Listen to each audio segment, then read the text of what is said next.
Algérienne est dans la rue depuis hier. Les scènes de violence se propagent à travers le pays. La cherté de la vie, le chômage et la crise du logement sont les causes de cette colère. La situation paraît d'autant plus insupportable que le pays est riche en hydrocarbures. Hakim Abdelkalek. La révolte de la jeunesse algérienne, soudaine et violente. Aux jets de pierres incessants des jeunes Algérois répondent les tirs de gaz lacrymogène des forces de l'ordre. Bab el Oued, banlieue populaire d'Alger, crie sa colère. C'est de ces rues qu'est partie la contestation sociale, avant de s'étendre aujourd'hui dans la capitale et dans d'autres villes du pays. Oran, Boumerdès, Béjaïa. À Alger comme ailleurs, les habitants dénoncent la flambée subite des prix. Par exemple, plus 20 à plus 30% en quelques jours pour le sucre et l'huile. Dans le pays, le malaise social est généralisé. Absence de logements sociaux, 20% de chômage chez les moins de 30 ans, corruption. L'Algérie ne manque pourtant pas de richesse, elle possède d'importants stocks de gaz et de pétrole. Il y a 2 jours, le gouvernement a même annoncé fièrement qu'il avait dans ses caisses des réserves estimées à 155 milliards d'euros, du jamais vu depuis l'indépendance du pays. Alors, Xavier Harel, qu'est-ce qui se passe en Algérie? Quel a été le point de départ de ces émeutes? Bien, comme le souligne le reportage, évidemment, le point de départ, c'est la flambée des produits alimentaires. Le lait, l'huile, le pain, tout flambe actuellement, ce qui grignote évidemment le pouvoir d'achat des Algériens. Alors, ce n'est pas un hasard si ces émeutes ont débuté dans le quartier de Bab el Oued, un quartier populaire d'Alger.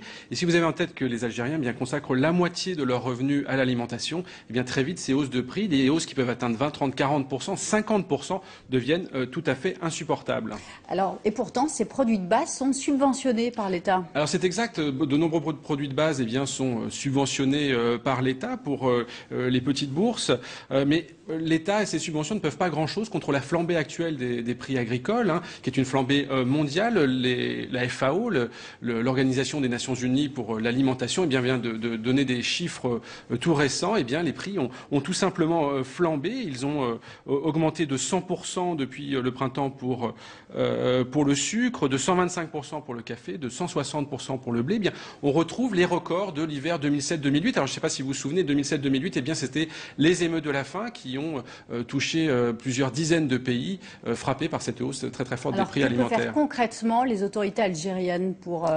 Alors évidemment, les autorités algériennes se sont engagées à poursuivre les subventions sur ces produits de base, mais évidemment cette grogne sociale ne se résume pas à la flambée des prix alimentaires. Elle est évidemment liée à un niveau de chômage extrêmement élevé, à des perspectives, à des débouchés qui sont restreints, notamment pour les jeunes diplômés algériens, qui ont du mal à trouver des emplois qualifiés. Il faut quand même garder à l'esprit que 75% des Algériens ont moins de 30 ans.